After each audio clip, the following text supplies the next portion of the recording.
We start tonight with a slight shift before we get into the grand final with the breaking news tonight that Jeremy Cameron is Geelong bound. Just when you thought the weekend couldn't get any better for Cats fans, came the news late today that he'd given notice to the Giants. Sam McClure has been part of the story and joins us. Sam, welcome. How easy will the path to Geelong be and what's been the Giants' reaction?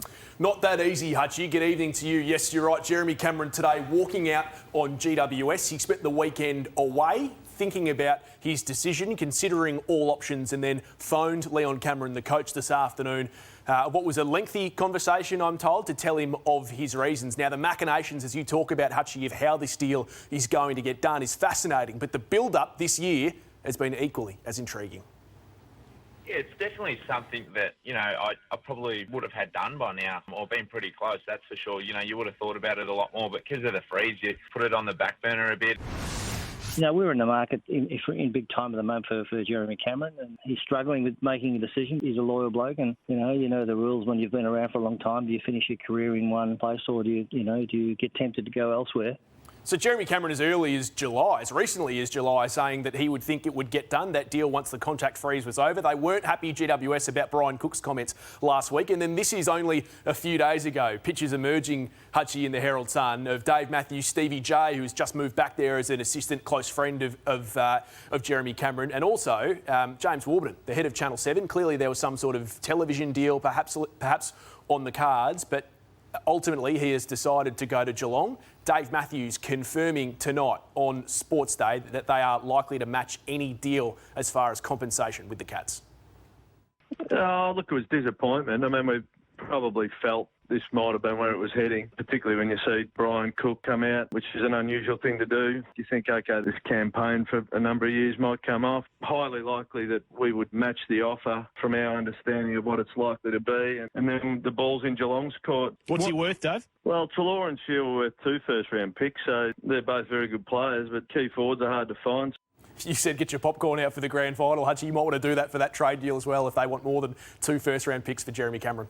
Yeah, it's a bit of fallout for the Giants. And it's a dark day for the Giants. The ultimate postscript to a sad season. Dave Matthews, the proud CEO who's been so tough and strong and competitive in footy matters and everything, Matthew.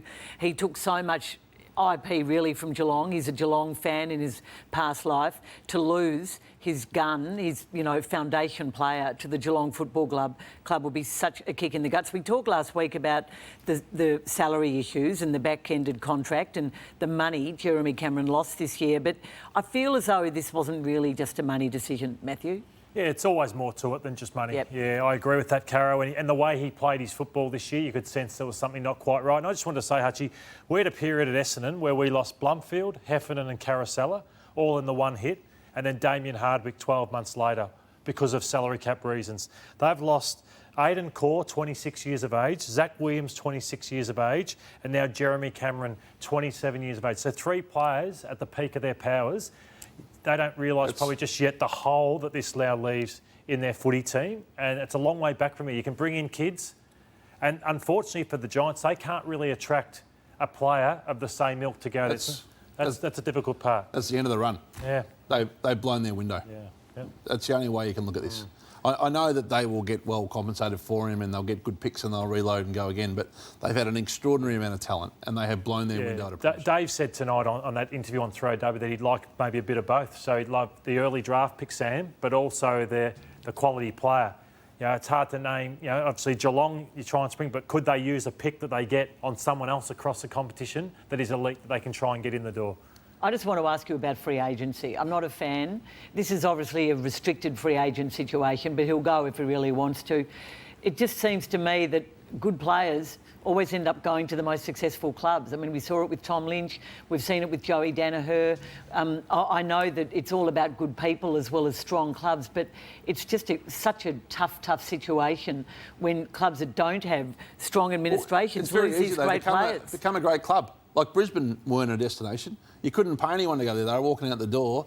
They brought in unbelievable, talented people off field of good values, and now they're a destination club. Geelong 15 years ago were almost in receivership 20 years ago. And Kane, same with Port Adelaide as well, isn't it? That no one would have wanted to go there for a period of time, but they've turned it around in recent years with Dixon choosing to go to Port Adelaide. Yeah, I can't have the criticism of free agency, Caro. He's been there since he's 17 years of age. He spent a good 10 years there. He's a foundation member of the Giants. He doesn't get to choose where he goes when you're drafted. So I've got no issue with him after 10 years wanting to chase a premiership. And just on the Giants, the mismanagement of their salary cap is coming back to bite them, as you alluded to, Lordo. When you dish out massive contracts to Canelio and Green and all these players that you've got there, then you're going to eventually lose some. But just one for you, Sam, the fallout for Collingwood as well and the ripple effect to this. Missed out on Tom Lynch, of course, now another key forward.